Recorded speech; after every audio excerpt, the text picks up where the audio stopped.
Fidèles téléspectateurs de l'émission Memironto, merci de nous suivre à nouveau vers une nouvelle destination. Nous nous trouvons aujourd'hui dans la ville de Boikon. Boikon se trouve au nord de Cotonou à environ 130 km et à 9 km d'Abomey, la capitale historique du Bénin. Contrairement à Abomey et à Alada, Boikon est une ville relativement jeune car elle a été créée au XXe siècle grâce à la construction du chemin de fer et aussi grâce à la construction du marché central. Boikon est donc devenu un carrefour international de commerce et de communication vers les départements du nord du Bénin, mais aussi vers les autres pays que sont par exemple le Niger ou le Burkina Faso.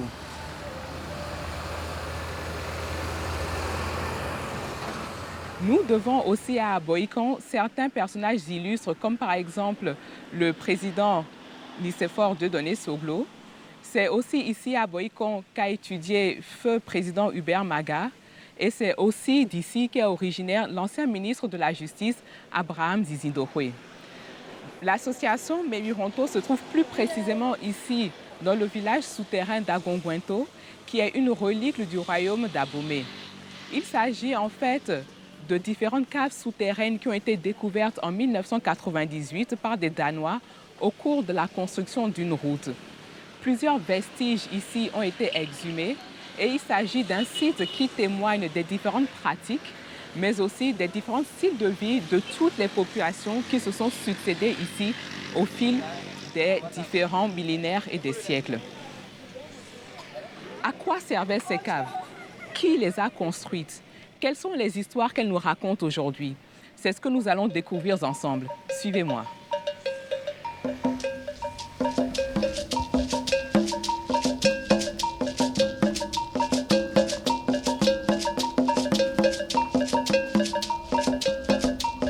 Le village souterrain d'Agongwento a été découvert il y a quelques années, je pense que c'est en 2008, alors que les Danois étaient en train de travailler. Et c'est fortuitement qu'ils sont tombés sur de gros trous qui a retenu leur attention. Donc, du coup, ils se sont dit que ça ne doit pas être anodin. Les fouilles ont donc commencé et c'est là qu'il s'est révélé qu'en réalité, il s'agissait d'un village souterrain que nos aïeux ont utilisé pendant la guerre, pendant les différentes guerres contre le colon. Et lorsque vous faites la découverte de cet endroit, vous constatez qu'en réalité, l'histoire béninoise est très riche. C'est vrai, nos aïeux n'avaient pas les missiles, mais ils avaient quand même leur manière de se protéger. Et ils pouvaient partir d'un village à un autre sans sortir. C'est assez ingénieux. Je pense très bien que ça fait partie des richesses culturelles et historiques du département du Zou et de la ville de Boikon.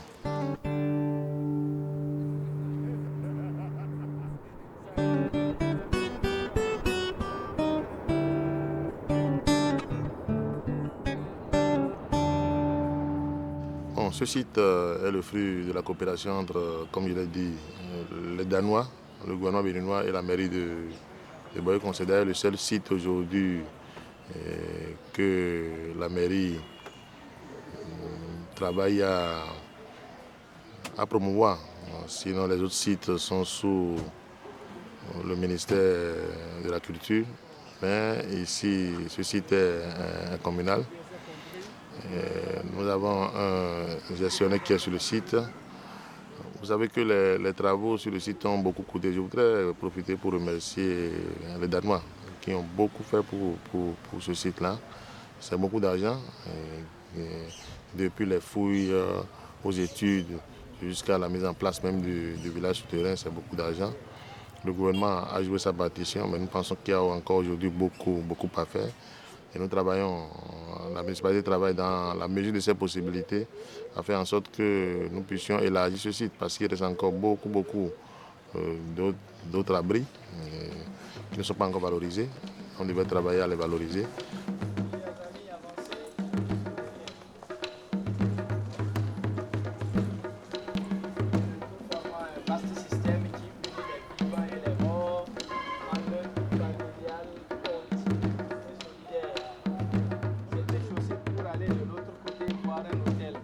Parce qu'on ne foule pas un espace sacré avec les chaussures.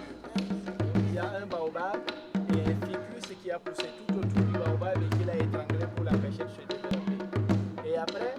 avez ici, là où je suis en train de toucher là, c'est le ficus qui régénère des racines et chasse qui quittent les branches et qui rentrent dans le sol pour devenir des troncs comme ça.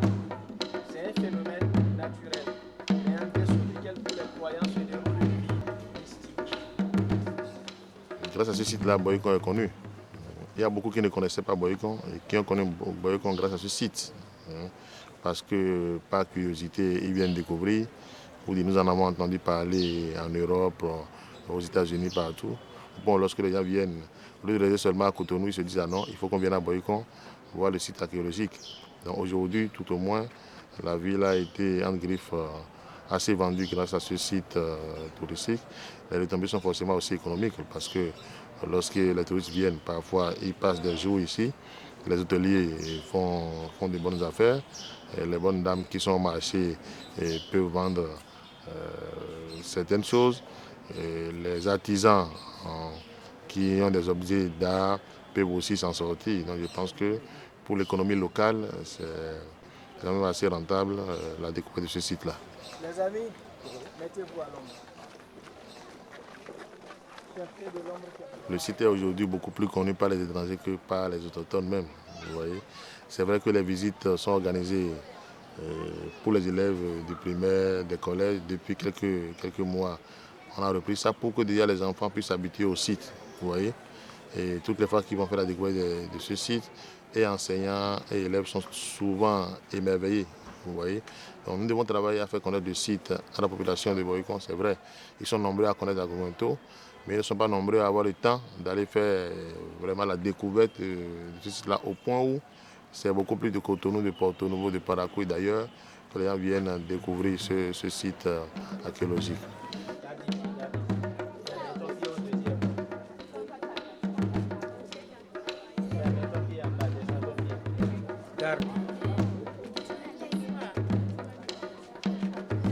Il faut garder le milieu, garde le milieu ici et tu descends la main après les pieds, d'accord? Très bien. Intelligente comme ça, maman. Oh, très bien, passe. Tu viens, regarde, attends. Il est. Regarde ici. Ok, mets ton pied au deuxième bas. Vous avez vu? Oui.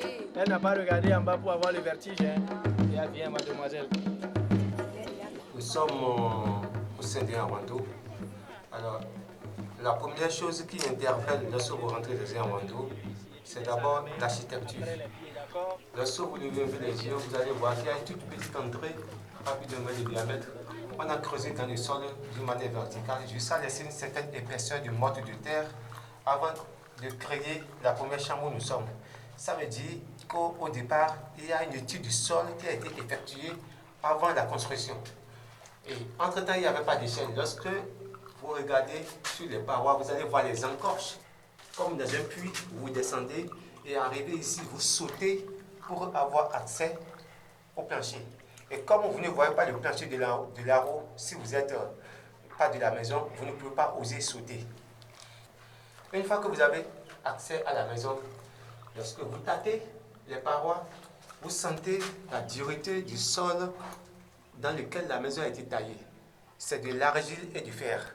On voit encore les traces laissées par des outils qui sont sur les parois. Donc c'est un travail qui a été effectué à la main. De ce côté, vous avez un petit espace où en fait on mettait du ravitaillement pour la maison, c'est le grenier de la maison. Ici, on a mis des aliments préparés spécialement pour la guerre qui peuvent faire des semaines sans se décomposer.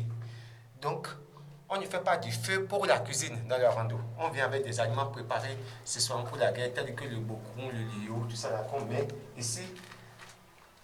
De l'autre côté, vous avez un petit espace avec un petit bol en argile ou en terre cuite qu'on appelle le komyombe. Vous y mettez de l'huile rouge, vous allez imbiber une mèche de coton et puis avec ça, on allume pour éclairer la maison. Maintenant, une fois que c'est éclairé, vous voyez qu'autour de nous, nous avons plusieurs entrées. Mais vous voyez les entrées, mais vous ne voyez pas la structure intérieure. D'abord, il faut rappeler que dans la région plateau d'Abomey, nous sommes à plus de 100 mètres d'altitude de Cotonou. Ce qui fait que la nappe d'eau se trouve parfois jusqu'à 80 mètres. Donc, c'est possible de creuser 15 mètres sous le sol sans risque d'atteindre la nappe phréatique. Donc du coup, lorsque les gens creusent l'entrée, la première chambre où nous sommes, je vais commencer par cette chambre-ci où, à l'entrée, vous voyez normalement en haut, au plafond, une surface plate qui a été taillée avant une première forme de voûte et une deuxième forme de voûte. Ça veut dire que s'il pleut, l'eau s'infiltre dans le sol. Mais la structure ronde de la chambre principale ne permet pas à l'eau de venir abondamment. Donc l'eau goutte, elle ne vient pas gouttelette. Et quand elle tombe, les gouttes d'eau continuent de s'infiltrer pour aller juste dans la nappe d'eau. Mais la surface plate taillée au plafond ici permet à l'eau de stagner avant de s'infiltrer abondamment. Et cette eau qui s'infiltre a été purifiée par la couche d'argile et de fer, de telle manière que les gens ne soient pas obligés de sortir avant de se ravitailler en eau potable. Donc ce qui revient à dire que cette chambre-ci est une réserve d'eau. Mais si jamais il pleut abondamment et que cette chambre doit se remplir d'eau, il y a le risque que le reste de l'eau vienne dans la principale pour l'inonder. Donc pour éviter cette inondation, là, vous allez voir une jonction, une connexion entre les deux chambres où le côté va dans la deuxième pour désengorger la première. Comme ça, la première chambre n'est pas inondée. Par contre, de ce côté-ci, vous allez voir que la forme de voûte, elle est régulière. Donc, l'eau prend cette forme de voûte et ne s'infiltre pas abondamment. Donc, conclusion, ceci c'est une chambre permanente. La première, c'est une réserve d'eau. Et celle qui est au milieu joue le rôle des deux par rapport aux saisons. Vous voyez les entrées telles qu'elles sont taillées. Pour rentrer dans la chambre secondaire, vous êtes obligé de rentrer soit comme ceci, soit comme cela. Parce que l'entrée ne vous permet pas de rentrer directement. Du coup, si vous êtes ennemi et que les autres sont là-bas, ils vous voient, mais vous ne les voyez pas. Lorsque vous y envoyez la tête, c'est la tête qu'ils prennent. Si vous envoyez la jambe, c'est la jambe qu'ils prennent. Donc vous êtes contraint de rentrer comme ceci. Ou avec la tête.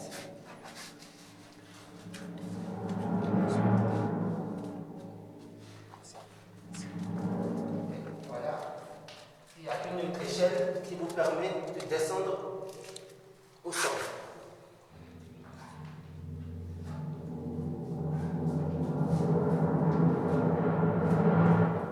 Voilà. Donc quand on est dedans, vous sentez beaucoup plus l'écho. Ça résonne beaucoup plus fort quand on est dans la chambre. Et il fait plus frais ici, plus agréable, ce qui fait que vous pouvez rester pendant une durée indéterminée sans problème. Donc, quand il n'y avait pas d'échelle pour descendre, pour remonter, vous passez ici, il y a une petite échelle pour monter. En sortant, il y a toujours une petite échelle là, vous prenez appui. Et voilà. Voilà. Lorsque vous voyez, voilà les trois chambres qui composent la rondeau dans laquelle nous sommes. Maintenant, vous allez voir l'architecture. On creuse le balai vertical, on taille la première chambre ronde, on fait les entrées, on taille les chambres secondaires en forme de voûte, de telle manière que de l'entrée, quand vous descendez, comme ceci, la maison s'élargit, pour que quand il y a des charges qui passent sur la surface de la maison, ces charges puissent être éparpillées, écartées sur les chambres adjacentes pour que la maison ne s'affaisse pas. C'est pourquoi c'est construit de cette manière. Maintenant, quand on parle dans la maison, ça résonne. Donc, lorsque nous sommes directement sous l'entrée, l'écho est moindre. Lorsque je vais un peu dans le coin, vous ne commencez pas à sentir. Mais quand on va dans la chambre, vous sentez l'écho. Ça résonne très fort. Quand vous parlez à l'intérieur, l'écho de votre voix revient dans la principale. Comme il n'y a pas de secteur angulaire dans la principale et que c'est une courbe, alors l'écho a du mal à remonter. Donc, il y a l'écho qui redescend et en bas de chaque entrée, comme ici, il y a un petit trou, vous allez voir en bas de chaque entrée, qui au fait capte l'écho et le renvoie au fond de telle manière que tout ce qui est dit reste dans la maison. Donc quand on parle des chambres secondaires, on n'entend pas de là-haut, Mais quand on parle de là-haut, on vous entend d'en bas. Donc, vous pouvez voir sur ces explications l'ingéniosité de ces personnes-là qui, rien qu'avec de petits outils, il faut le dire, construit sur une grande technologie, parce qu'aujourd'hui, les grands théorèmes qu'on apprend à l'école, le coefficient de sécurité, tout ça là, vous pouvez voir toutes ces technologies sur la construction que voici. Et ça, c'est une chambre moyenne, c'est une maison moyenne. Nous avons des maisons qui sont plus petites, donc ça veut dire qu'elles ont été taillées dans un sol plus dur, et des maisons qui sont plus grandes, donc elles ont été taillées dans un sol moins dur. Et c'est l'ensemble de toutes ces 56 maisons qui forment ce que nous appelons ici le village souterrain.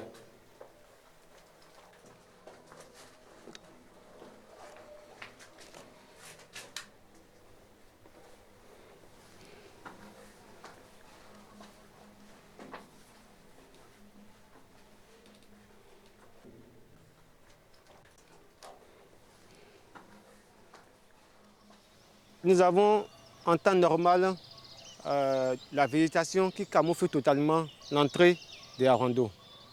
Pour avoir accès à ce harendos, on a dû enlever un certain nombre de plantes et d'arbres. Et comme les visiteurs ne peuvent pas rester sous le soleil, on a mis une paillote et puis voilà les dispositifs métalliques pour protéger. Mais si on vient un peu de ce côté, nous allons nous rendre compte qu'il y a de ces plantes épineuses qui au fait font tout un périmètre autour de cette maison qu'on vient de visiter. Ce qui revient à dire qu'en temps normal, vous ne pouvez pas avoir accès à cet endroit. Et quand vous ne pouvez pas passer à travers les plantes épineuses, vous êtes obligé de les contourner. Et en contournant, vous ne venez pas voir l'entrée qui est au milieu de la végétation. Donc c'est aussi comme cela que les gens avaient mis la nature à disposition pour se protéger. Donc cette végétation qui est là participe de la vie de ces souterrains. Et nous, on est descendu un peu pas dans des conditions naturelles parce que les souterrains sont toujours à ciel ouvert.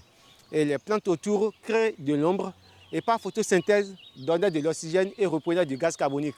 Aujourd'hui, nous ne sommes plus en fonction de cette fonction chlorophyllienne. Donc c'est un peu pour vous dire que tout ce qui est autour participe à la vie de l'histoire de ces souterrains.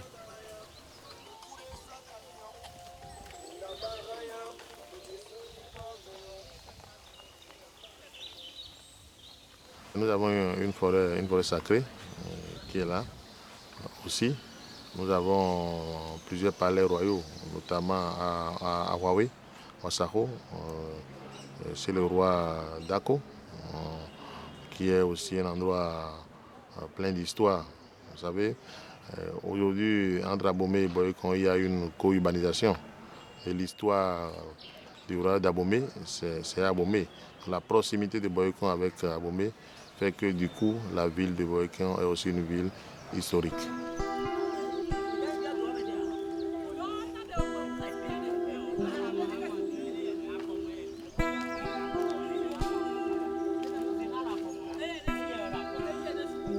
Il est très important de faire part de ces informations, de faire visiter les élèves pour qu'ils puissent connaître une part de l'histoire de leur pays. Parce que c'est un patrimoine du pays. Il est très important pour que les fils de ce pays puissent savoir ça. Parce qu'il y a des Blancs qui viennent et qui visitent. Pourquoi pas nous? C'est notre site. Donc il faut que la génération montante puisse savoir, connaître notre histoire.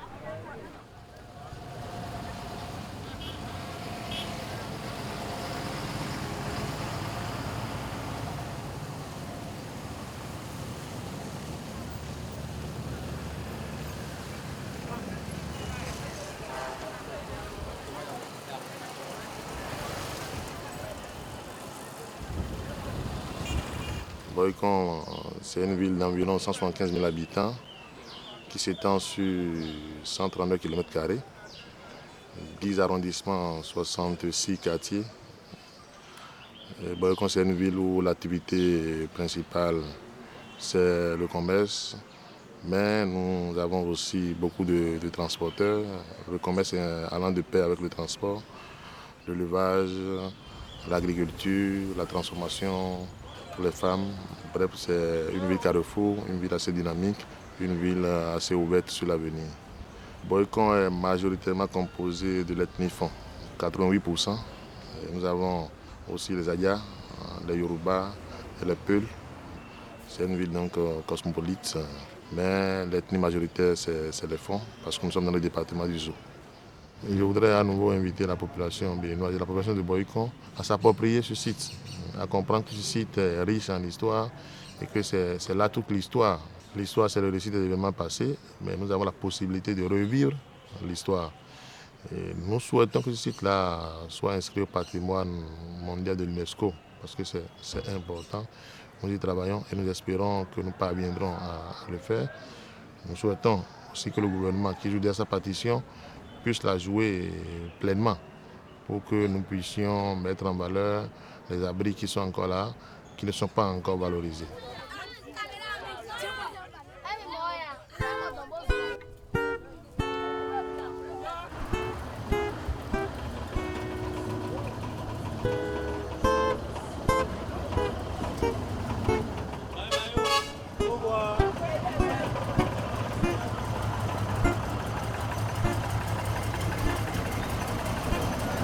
Nous sommes donc avec notre invité. Bonjour.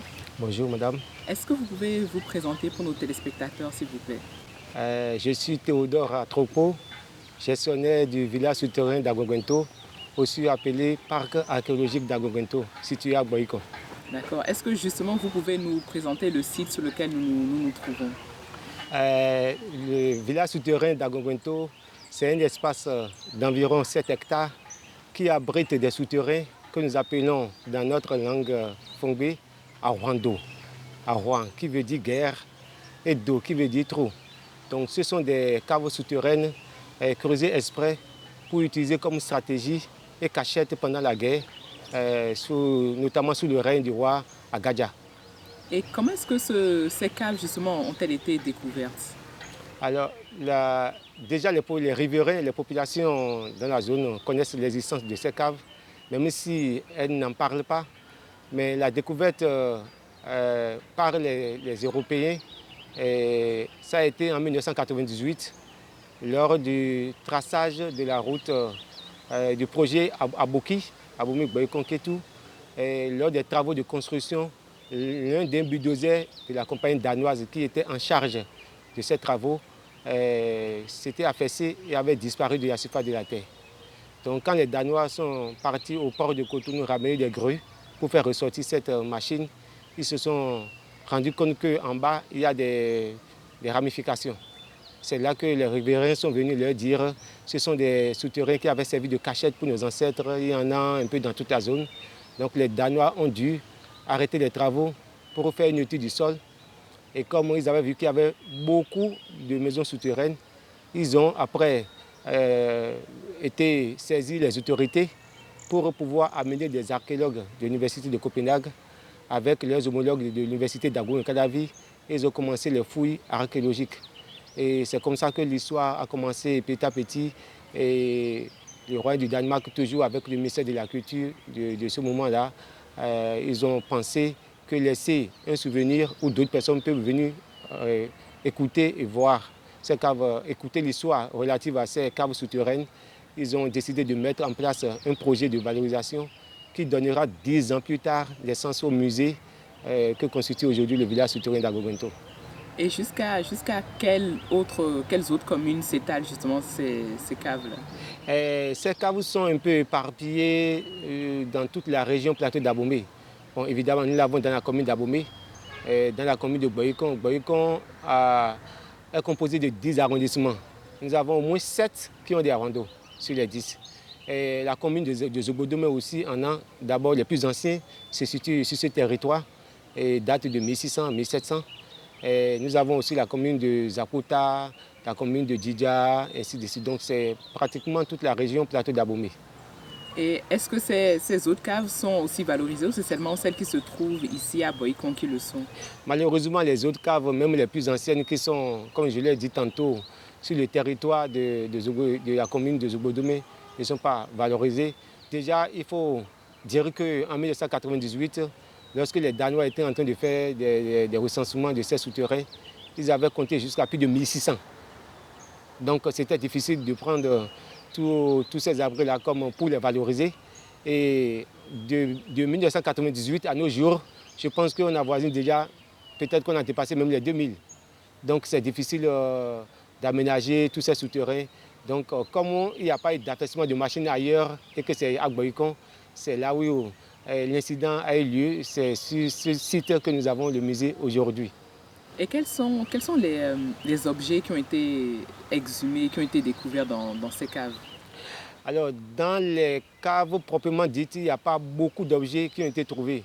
S'il y a certaines poteries qui ont été trouvées, des jarres avec des coris qui étaient fermés, et certaines bouteilles d'alcool.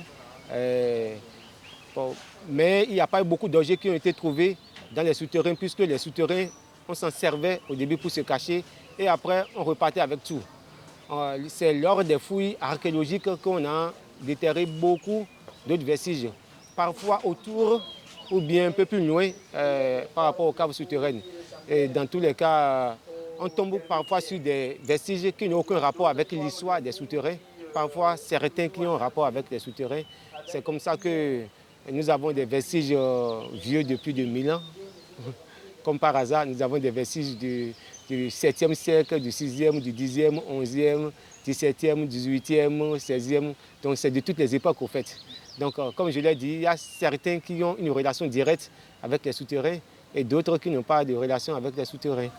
D'accord. Et est-ce que justement ces objets-là vous permettent de savoir qui sont les personnes qui ont construit ces caves et dans quel but? Vous savez, il y a quelqu'un qui dit que là où il y a des humains, il y a toujours une histoire.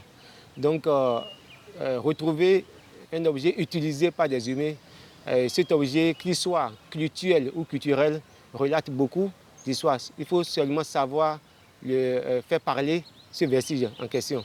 Donc, comme je vous l'ai dit tantôt, nous avons eu une multitude de vestiges de plusieurs époques.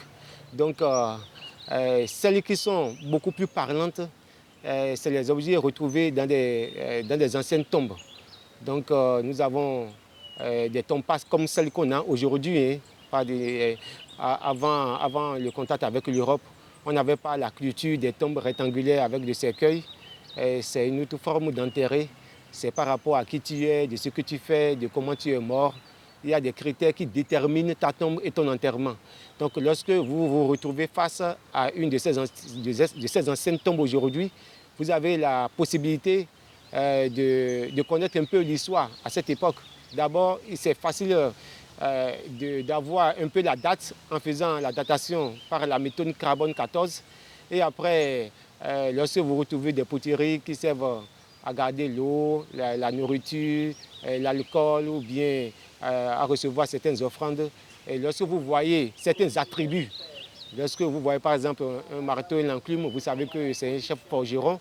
Lorsque vous voyez un poli, vous savez que c'est un bouconon. Lorsque vous voyez certains attributs, vous savez que c'est un roi, ça dépend. Donc, lorsque vous avez affaire à une de ces tombes, vous connaissez le sexe de la personne qui est enterrée, vous connaissez sa classe sociale, et voilà, beaucoup d'informations, non seulement relatives à la personne, mais aussi à cette époque et à cette ethnie. Donc nous avons beaucoup d'informations comme ça à travers les vestiges qui ont été récupérés lors des fouilles archéologiques.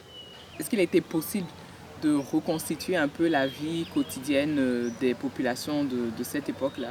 Oui, nous avons reconstitué une partie, je ne dirais pas entièrement, mais une partie de la vie de chaque époque par rapport aux vestiges dont nous disposons. Donc à certaines époques, il y a beaucoup plus de questions que de réponses. Parce que depuis 1998 que les Danois sont en train de faire des fouilles, ils continuent jusqu'à nos jours.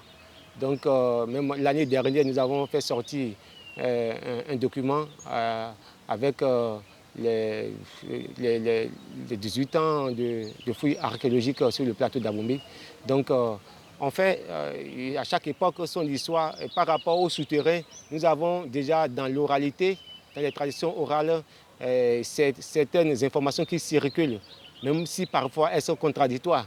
Donc, il faut croiser les informations historiques orales. Et malheureusement, on n'a pas trop d'informations à travers l'écriture, parce qu'on dirait que ces souterrains étaient vraiment cachés. Et donc, mis à part cette découverte en 1998 par les Danois, apparemment, il n'y avait pas beaucoup d'Européens qui étaient au courant de l'existence de ces souterrains. Donc, du coup, ces souterrains n'apparaissent pas dans beaucoup de documents. Quelques 3 ou 4 de certains Béninois qui ont fait des recherches là-dessus, mais sans trop d'informations. Aujourd'hui, nous avons assez d'informations par rapport aux souterrains et la vie autour des souterrains, mais on n'a pas encore l'entièreté de l'histoire tout autour des Arondo. Est-ce que justement vous pouvez nous faire une introduction, une description brève de la vie de ces souterrains et aussi de la vie autour de ces souterrains comme vous venez de le dire? D'abord, les souterrains, il y en a de 3 types. Donc, il y a le souterrain de type Sindo.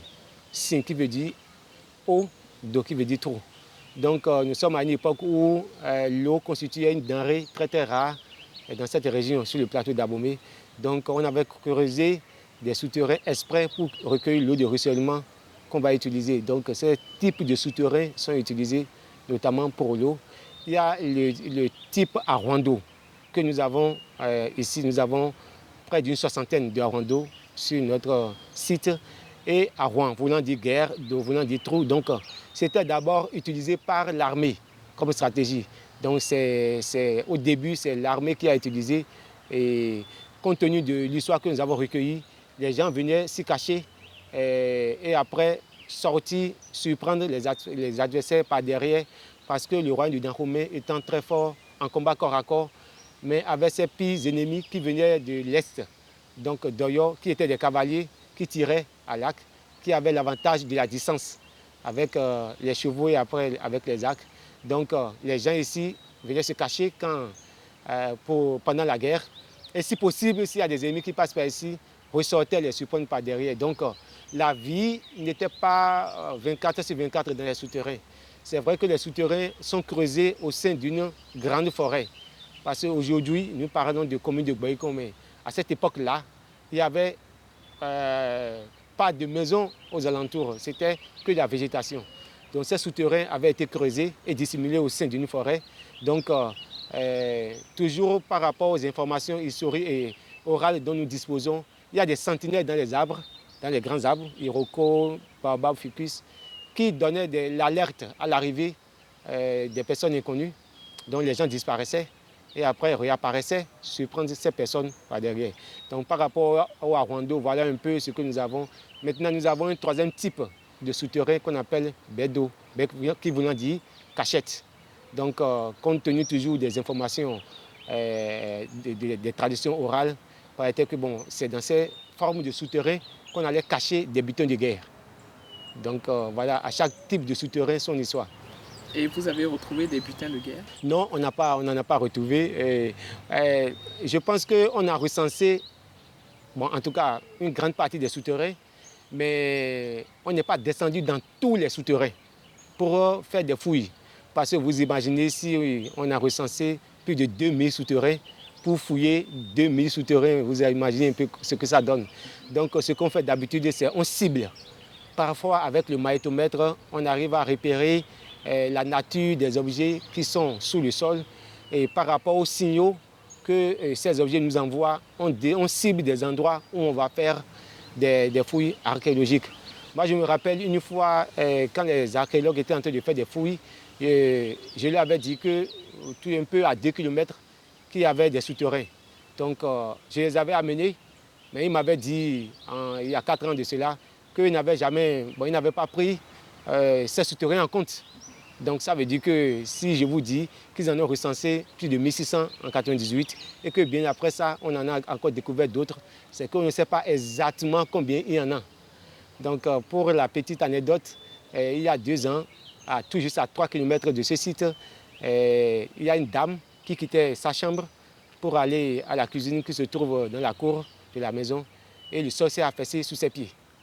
Donc, heureusement, elle n'est pas tombée totalement dans ce qui s'était affaissé. Les gens l'ont rattrapé. Mais après, la famille s'est rendue compte qu'en plein milieu de la cour, qu'il y a un souterrain. Et ça fait une 40aine d'années que cette famille vit dans cette maison sans savoir que dans la cour, il y avait un souterrain. Donc, c'est les souterrains dont les entrées sont visibles, c'est ça, c'est ceux-là qu'on compte. Mais il y a d'autres qui ont été un peu partiellement fermés et au passage des troupeaux de bœufs ou bien voilà, de l'euro de machine comme ça s'est passé ici, ça s'affaisse. Donc on ne peut pas dire exactement combien de souterrains il y a sur le plateau d'Abomey. Et donc, sous la surface de la terre, ce sont des souterrains. Et vous avez dit qu'au-dessus, il y avait une forêt vierge. C'est ça. Donc, en fait, ici à Boycon, à l'époque, c'était une forêt. Quelle était la relation entre ceux qui habitaient dans les souterrains et la forêt? Alors, bon, d'abord, c'est parce qu'il y a la forêt qu'il y a les souterrains. Parce que les souterrains sont taillés de telle manière que leur entrée ne dépasse pas en général plus d'1 mètre de diamètre. Donc, s'il n'y avait pas la végétation, on allait voir cette entrée, aussi petite soit-elle, de loin. Donc, la forêt camoufle. Et comme la forêt, en temps normal, n'est pas un lieu de passage, donc peu de personnes vont s'y aventurer. Donc, ceux qui se cachent et qui passent à travers la forêt, c'est ceux qui ne veulent pas être vus. Donc, que ce soit les ennemis ou les gens du royaume, bien sûr. Donc, la forêt, en même temps, camouflait les souterrains, mais il y avait aussi des arbres fruitiers, donc on pouvait manger. Nous sommes aussi à une époque où il y avait les Européens, mais uniquement sur la côte. Ils ne sont pas encore très présents sur ce territoire. Donc, il n'y avait pas encore d'hôpitaux ni de dispensaires. C'était uniquement sur la base des plantes que les gens se soignaient. Donc, il y a beaucoup de plantes dans cette végétation qui sont des plantes médicinales. Rappelez-vous que, comme j'ai dit, qu'il n'y avait pas encore d'occidentaux sur ce territoire, il n'y avait pas non plus d'autres religions à part le vaudou. Et vous savez que le vaudou puise tout ce dont il a besoin de la nature, donc notamment les plantes. Donc certaines plantes ont des vertus ésotériques et certaines plantes médicinales, ou les deux. Parfois c'est comestible, donc la végétation servait à tout cela. Et est-ce que c'est un savoir qui a été transmis jusqu'aux générations de maintenant? L'usage des différentes plantes qui se trouvent ici, par exemple? Bon, ça dépend des familles. Vous savez que de manière traditionnelle, lorsqu'un parent a un métier, si c'est une maman, très souvent une de ses filles ou bien la fille prend la relève. Si c'est le papa, un des enfants ou bien le garçon prend la relève. Ça, c'est la culture. Donc, dans des familles du genre, si le papa est bokono ou bien le papa est tradithérapeute ou bien, voilà, il ne sait pas, il y a de la pharmacopée, ou bien, quand bien même il connaît, il y a une certaine connaissance des plantes, il peut transmettre ça à son enfant. Parce que c'est très rare qu'on transmette ça à quelqu'un d'autre. Parce qu'il y a certains métiers qui vivent que dans certaines familles. Et même si vous avez la volonté, vous y venez, ce n'est pas évident qu'on vous l'enseigne. Bon, maintenant, il arrive aussi des cas où, peut-être s'il n'y a pas un garçon, le monsieur peut prendre un neveu ou bien parfois quelqu'un d'une autre famille.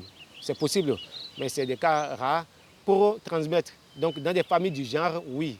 Mais vous savez qu'aujourd'hui, le monde occidental est en train de prendre vraiment le dessus sur nos traditions. Donc aujourd'hui, plus les enfants vont à l'école, plus les enfants tendent vers la culture occidentale. Ce fossé se crée de plus en plus entre les parents qui détiennent ces connaissances et les enfants qui sont aujourd'hui dans une autre culture. Donc, mais ça dépend aussi de l'environnement dans lequel vous êtes né et dans lequel vous avez évolué. Je pense qu'en général, ceux qui sont nés au village ou qui ont vécu au village ont quand même une certaine connaissance des plantes. Et même si ce n'est pas, voilà, pas pour en faire un métier, on sait que lorsque tu as le paludisme, quand tu prends 2, 3 plantes, celles-ci, tu peux faire la décoction, ou bien lorsque tu as les maux de ventre, ou ceci, cela. Bon, en général, on a cette connaissance. Mais malheureusement, pour aller un peu plus à un niveau supérieur, il y a certaines connaissances qui nécessitent que vous soyez présent de corps et d'esprit pendant une certaine durée. Je vais entendre plusieurs années pour être accessible. Parce qu'au-delà de cette connaissance, c'est tout un savoir-faire, c'est tout un art, c'est tout un culte des rites. Puisque vous savez aussi qu'il y a beaucoup de rites qui sont reliés à des savoir-faire. Donc si aujourd'hui la jeunesse n'étant plus trop dans cette prédisposition, donc il y a des choses qui ne sont pas transmises malheureusement. Donc pour ceux qui vont à cette école, puisque à Boycon par exemple je connais tout au moins une école qui enseigne les savoirs endogènes ou par exemple pour y apprendre la connaissance des plantes, vous allez d'abord faire 6 ans d'études générales, donc tout ce qui concerne les traditions. Et après, vous allez passer une spécialité. Si vous prenez par exemple devenir bokono ou bien phytothérapeute, vous continuez encore le cursus, je pense c'est 9 ans, entre 9 et 11 ans. Donc il y a quelques rares personnes que je vois à cette école, mais je pense qu'en général, cette tradition malheureusement est en perdition. Et quel est le rapport des populations contemporaines justement avec ce site archéologique, avec ce site historique? Alors, les populations qui vivaient d'abord sur le territoire connaissaient l'existence de ces souterrains, même si tout le monde ne connaît pas, n'a pas une idée de l'histoire autour. Mais tout le monde appelle ça Arondo. Donc ça veut dire qu'on sait quand même que ça a une relation avec la guerre. Certains l'appellent Sindo, parce que si vous vivez sur un territoire où il y a le Sindo, vous pensez que c'est le même Sindo partout. Des 3 types de Arondo dont j'ai parlé tantôt, les 3 présentent la même entrée. C'est la structure intérieure qui diffère. Donc si vous ne rentrez pas, vous ne pouvez pas savoir si c'est Sindo, Arondo ou Bédou. Donc parfois, quand certaines personnes voient ça, les personnes donnent le nom du souterrain du type qu'ils connaissent. Et parfois, ce n'est pas le cas. Donc les populations qui vivaient déjà sur ce territoire, il y a beaucoup, puisque les parents disent aux enfants, attention, n'allez pas vous amuser là, parce que vous pouvez tomber. Et voilà. On dit pas tomber, vous allez disparaître. Donc quand tu lui dis ça à un enfant, il ne va pas s'aventurer à moins qu'il soit vraiment très têtu. Donc il y a donc, cette connaissance de l'existence de ces souterrains par rapport aux riverains. Et à d'autres personnes qui fréquentent ces lieux, on leur dit aussi attention dans la végétation, dans la brousse, il y a ça. Et il faut quand même dire que nous avons recueilli une grande partie de l'histoire reliée à ces souterrains avec les descendants des premiers occupants de ce site. Parce que le site sur lequel nous avons le musée aujourd'hui, il y avait déjà, les gens étaient là, pas installés, mais les descendants des premiers occupants venaient ici cultiver la terre pendant la saison des pluies et faire les cérémonies pendant la saison sèche. Parce que sur le site, nous avons beaucoup d'espaces sacrés. Donc cette famille nous a quand même relaté à sa manière l'histoire concernant ces souterrains. Donc pour faire d'ici un musée, la municipalité a dû négocier avec ses descendants pour les recaser ailleurs. Donc ceux-là, on continue d'avoir une relation étroite avec le souterrain parce que chaque année, la famille vient pour les cérémonies. Ou bien si un jour ordinaire, un membre de la famille se voit dans le besoin de faire des offrandes à une divinité, cette personne vient. À part cette famille, nous avons aujourd'hui beaucoup de maisons qui sont construites autour du musée. Donc c'est des gens qui quittent ailleurs, qui viennent et qui apprennent qu'il y a un site touristique, mais pas au-delà. Je sais que nous avons de nos voisins qui n'ont jamais visité ici. Il y a par contre d'autres qui connaissent l'existence. Donc les relations diffèrent de la catégorie au fait du voisin. Donc ceux qui sont déjà du quartier connaissent, parce que venant est toujours ici pour faire des cérémonies. Ceux qui viennent acheter une parcelle et construire ne connaissent pas trop. Parfois, quelques week-ends, certains poussent leur curiosité et viennent visiter. Donc, mais dans tous les cas, aujourd'hui, nous avons ceux qui connaissaient déjà la forêt qu'il y avait ici, donc, qui sont des phytothérapeutes. Il y en a qui viennent nous voir pour demander l'autorisation de prélever des plantes. Nous, on les suit pour d'abord être sûr qu'ils veulent prélever telle plante et que ce qu'ils vont prendre ne va pas nuire à la vie de la végétation. Donc on les suit et ils viennent prendre une partie de la plante et repartent. Donc on leur autorise. Par contre, on n'autorise pas les gens à venir couper du bois ici pour construire ou bien à faire du feu, puisque notre objectif, c'est de restaurer la grande forêt qu'il y avait ici. Donc nous avons toutes sortes de relations et puis nous on essaie aussi de communiquer à travers la radio, à travers la télévision, parfois en gongonnant pour décourager la population autour du musée à avoir certains comportements. Puisque de plus en plus, nous avons des gens qui habitent autour du site et le site est beaucoup plus menacé parce que nous avons des barbelés et parfois les gens coupent les barbelés pour venir ici mettre des pièges aux animaux, pour les chasser. Oui. Parfois, des gens font du feu autour et ça rentre. Il y a 2 ans, c'est comme ça que nous avons eu un début de feu. Heureusement qu'on l'a vite éteint. Et Parfois, les gens préparent et jettent les charbons ardents. Donc après, ils rentrent et ça va prendre feu. Et les gens viennent jeter des ordures. Et donc, il y a toutes sortes. Donc on essaie de sensibiliser les gens autour de cette vie, autour du musée. Donc c'est un site qui quand même, à cause de sa proximité, ou plutôt parce qu'il se situe au sein d'une ville, est menacé quotidiennement. Quelle est l'institution qui s'occupe justement de la préservation de ce site? De qui ou de quoi dépend ce site? Alors, c'est la mairie de Boycon qui gère ce musée. Donc nous dépendons de la commune de Boycon. Et qu'est-ce qu'elle fait Alors, la mairie a pour... voilà, le rôle de la mairie, c'est de, comme je l'ai dit, gérer. Et quand je dis gérer, c'est des projets à court, moyen et long terme. Donc, déjà, l'équipe de gestion de ce musée est envoyée ici par la mairie. Nous sommes fonctionnaires de la mairie. Et donc, c'est à l'équipe maintenant de faire des propositions, de faire des choses, d'abord d'animer la vie de ce site. Nous avons à la tête de l'équipe un gestionnaire en personne. Nous avons 2 guides animateurs. Nous avons une coopérative d'entretien qui se charge d'aménagement de la propriété du site. Nous avons un agent de jour qui est chargé de balayer, d'ouvrir, de voir s'il n'y a pas de petits problèmes par-ci, par-là, compte tenu par rapport aux infrastructures. Nous avons un agent d'accueil qui se charge de vendre des valeurs inactives et de rendre compte à la mairie. Donc voilà l'équipe qui anime la vie du musée. Et à travers cette vie du musée, voilà, au-delà des visites que nous pouvons organiser pour les touristes, nous avons beaucoup d'autres activités. Par exemple, quotidien, les 18 mai, par exemple, c'est la journée internationale des musées. Et très souvent, nous organisons des journées portes ouvertes. L'année dernière, par exemple, nous avons invité la police, la gendarmerie, la douane pour venir visiter ce musée. C'est une occasion pour présenter le musée à ces corps de métier, pour que les gens ne vivent pas dans la commune et ignorent totalement les réalités d'ici. Donc, parfois, c'est des élèves, parfois, c'est des étudiants. On prend chaque couche de la société pour venir visiter. On fait une journée porte ouverte.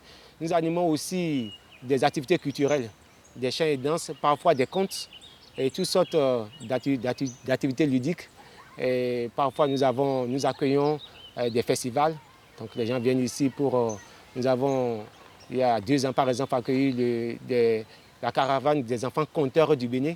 Donc, ils sont venus, les enfants sont venus visiter le musée et après, ils ont travaillé sur l'histoire pour compter le musée. Donc, nous avons ce genre d'activités. Je ne peux pas tout citer, mais tous les ans, nous avons le 1er juin, nous faisons ce qu'on appelle un enrichissement avec les forestiers de la localité. Nous mettons sous terre des espèces lentes, des espèces locales à croissance lente. L'objectif, c'est de restaurer, comme je l'ai dit tantôt, la végétation qu'il y avait ici il y a quelques siècles. Donc, il y a toutes ces activités que nous faisons. Nous passons aussi dans les collèges pour sensibiliser, pour motiver les gens à venir. Parfois, nous allons dans d'autres villes pour aller parler du musée, dans d'autres musées, pour aller dans les écoles. Quand il y a des séminaires qui sont organisés, on va pour exposer. On demande 5 à 10 minutes pour présenter le musée à ceux qui sont là, quitte à les amener à venir visiter. Donc, il y a toutes ces activités que nous faisons. Maintenant, la mairie est là pour nous appuyer. Donc, quand nous avons des projets, nous soumettons ça à la mairie. Si la mairie aussi a des choses à faire, la mairie nous soumet et pour que ce qu'on organise reste en harmonie avec la vie du musée. Donc, voilà un peu le rôle de la mairie. Et puis, voilà, c'est aussi à la mairie de trouver des financements pour refaire la restauration, pour encore valoriser plus d'attractions sur le site. Donc, bref, la mairie a pour objectif, voilà, de développement, tout en respectant la vie du musée. C'est très important. Et est-ce que c'est un patrimoine qui va être inscrit au patrimoine de l'UNESCO? C'est notre objectif à long terme. Parce que pour être sur le patrimoine de l'UNESCO, il y a certains critères. Et d'abord, nous sommes très jeunes. C'est le Benjamin des musées au Bénin. Donc, on a ouvert en 2008. Donc, voilà, nous venons d'avoir 8 ans. Et c'est pas encore nous ne sommes pas assez matures pour être sur le patrimoine de l'UNESCO. Il faudrait aussi qu'il n'y ait pas d'habitation dans les entourages immédiats du musée. Et ce critère non plus n'est pas encore respecté parce que, bon, vous savez, le problème foncier au Bénin, c'est très très délicat. Donc, mais notre objectif, c'est qu'à la longue, que ce musée soit patrimoine de l'UNESCO. Donc, nous travaillons petit à petit pour y arriver, je ne sais pas dans combien d'années, on espère que ça ne va pas prendre 50 ans, mais c'est quand même un de nos objectifs. Avec évidemment le ministère puisque on ne peut pas être sur le patrimoine de l'UNESCO sans le ministère de la Culture, donc sans l'État béninois. Même si c'est la mairie qui gère le musée, nous sommes quand même un musée aussi national de l'État. Mais c'est le Bénin qui va faire la demande à l'UNESCO. Donc on ne peut rien faire non plus sans la DPC, la Direction du patrimoine culturel, qui est sous le ministère de la Culture et sans l'État central. D'accord. Est-ce que vous avez un dernier mot à ajouter? Oh, j'ai beaucoup de mots à ajouter. Bon, je vais tout d'abord demander à tous ceux qui nous voient et nous écoutent de venir nous visiter. Le site vaut le détour parce qu'au-delà de l'histoire autour des Arando, nous avons la chance d'avoir un musée à ciel ouvert où les gens peuvent découvrir la nature. Et on leur parle de la phytothérapie, de la vertu des plantes. Et nous avons sur notre site des espaces sacrés. Donc on aborde aussi la religion endogène, l'une des religions endogènes qui est le vaudou. Et nous avons pas mal de vestiges aussi dans notre salle d'exposition qui témoignent de la vie de plusieurs époques. Donc nous avons l'histoire, nous avons l'archéologie, nous avons la phytothérapie, nous avons beaucoup d'atouts. Donc nous appelons tous ceux qui nous entendent et nous écoutent à venir visiter le musée. Et nous appelons aussi toutes les bonnes volontés qui sont prêtes à venir nous soutenir d'une manière ou d'une autre. Comme je l'ai dit un peu plus tôt, nous accueillons des festivals. Nous sommes là pour... parfois, des gens viennent et nous sollicitent pour d'autres visites ou bien d'autres choses dans la région. Nous sommes ouverts à toutes les propositions tant que cela respecte l'harmonie, la vie du musée. Bien sûr. Quelle est la fréquentation touristique de ce site? Alors, au début, le musée était, il faut le dire, beaucoup plus fréquenté par les Occidentaux que les Béninois. Donc, de 2008 jusqu'en 2012, nous avons un peu plus de 5000 visiteurs étrangers, je veux dire non béninois, qui visitaient le musée. Nous avons quelques nationaux aussi. Mais il s'est fait qu'à partir de 2012, il y a eu un incident. Bon, c'est un peu Boko Haram qui s'est révélé au monde. Et un jour, il me semble, le ministère intérieur de la France a fait sortir un communiqué selon lequel il y aurait des risques d'attentats et d'enlèvement au Bénin, compte tenu de notre proximité avec le Nigeria. Je ne connais pas toutes les raisons qui ont amené ceux qui ont fait sortir ce communiqué. Et il s'est fait que dès la sortie de ce communiqué, qui a été relayé par le site internet de l'ambassade de France au Bénin, tous ceux qui avaient réservé ont décommandé. Tous les touristes qui avaient réservé ont décommandé. À partir de 2013, nous avons le flux des touristes occidentaux a chuté de plus de moitié. Et par contre, c'est maintenant que les nationaux sont devenus plus nombreux. Aujourd'hui, dans nos statistiques, les nationaux sont plus nombreux, surtout à travers les sorties pédagogiques. Donc, nous recevons des étudiants et des élèves venant de tous les départements du Sud. On n'en a pas trop du Nord parce que c'est assez loin d'ici, mais Porto-Novo, Ouida, Grand Popo, Cotonou, Abomey, voilà les environs. Voilà, nous avons beaucoup de sorties pédagogiques. Donc, nous avons beaucoup plus de Béninois qui visitent aujourd'hui le musée. Mais ce qui est encore paradoxal, quand les non-béninois visitaient le musée, c'est eux qui apportent beaucoup plus de devises. Donc, depuis que le nombre a augmenté avec les Béninois, les retombées économiques du musée ont chuté. Parce que voilà, les catégories ne sont pas les mêmes. Les non-béninois perdent 2000 francs pour les tickets, les nationaux 500 et parfois 300, 200. Donc, voilà. Bon, dans tous les cas, aujourd'hui, le musée est beaucoup plus fréquenté par les Béninois, surtout à travers les sorties pédagogiques. Et c'est l'occasion de remercier les directeurs d'école, les proviseurs, les professeurs qui nous amènent ces élèves. Merci beaucoup. Je vous en prie.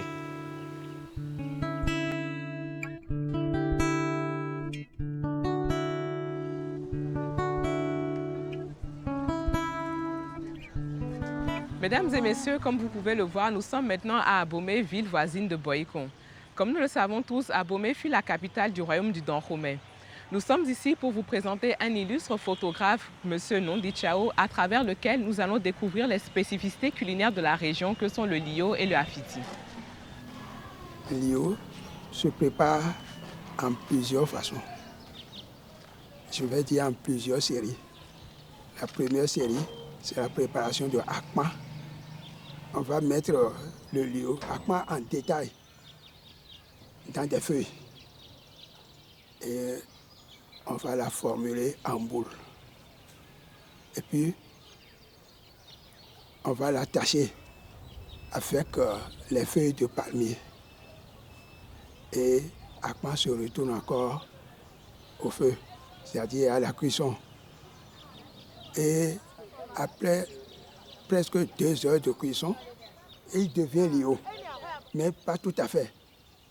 Il sera encore détaché des feuilles du palmier et rattaché de nouveau. Et il ira encore une 3e fois à la cuisson. Et après cette cuisson, elle devient lio. La kassa gui est moins durable que le lio. Le lio peut se conserver pendant toute une semaine, même un peu plus, si c'est bien préparé. Vous voyez? Tandis que la kassa, après quelques 2 ou 3 jours, ce n'est plus comestible.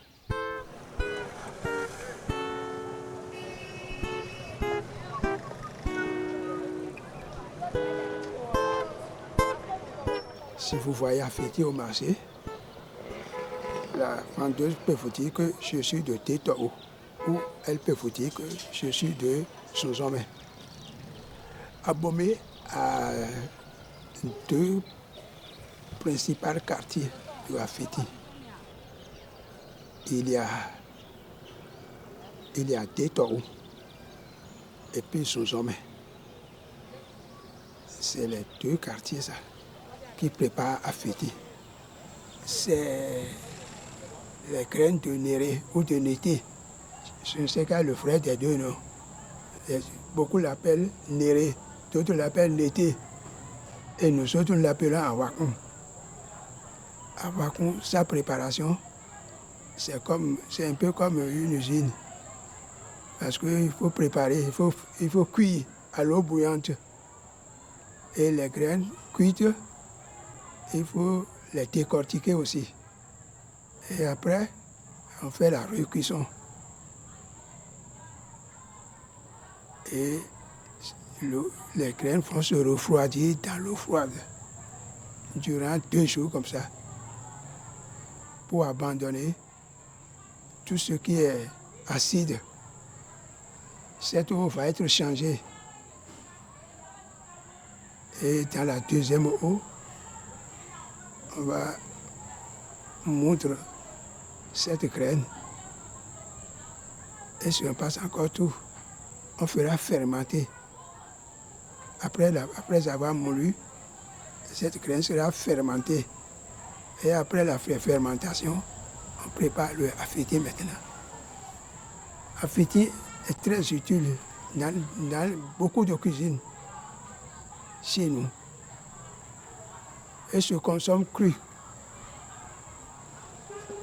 Afiti mélangé de oignons coupés, de piments coupés et de l'huile de palme avec les légumes de fondant. Si vous me prenez fondant, c'est la meilleure des choses. Vous voyez, on peut faire aussi à la cuisine une sauce de poma, de n'importe quel légume même, mais toujours associé de afiti. Les légumes, l'ensemble des légumes associés d'afiti, qui rend la sauce très douce. Vous voyez, la première eau de cuisson est recueillie pour guérir les maladies. La première eau qui a préparé les graines, on la recueille Et puis... Pour guérir quel type de maladie? Oui, c'est-à-dire, si vous avez, je vais dire, les hypertensions, et si vous prenez un demi-verre de cette eau-là, vous êtes un peu soulagé. Et chaque fois que vous prenez, vous finirez par être complètement guéri. Et la deuxième eau de cuisson est aussi retenue pour guérir les maux de ventre. Les maux de ventre, les vomissements. Et puis aussi les palpitations du cœur. Mesdames et messieurs, j'espère que ce bond de quelques siècles en arrière, à travers la visite des caves souterraines d'Agongwento, pour découvrir, comprendre et explorer comment vivaient nos ancêtres, vous aura captivé. Si vous souhaitez que l'association Mewironto se déplace dans votre région afin de présenter un patrimoine local, surtout, n'hésitez pas à nous appeler au 62 06 70 69, 62 06 70 69. Vous pouvez également visiter notre page Facebook Mewironto/Facebook ou vous rendre sur notre site internet www.peuplenoir.org, peuple et noir étant au pluriel bien sûr. Merci beaucoup fidèles téléspectateurs et à très bientôt.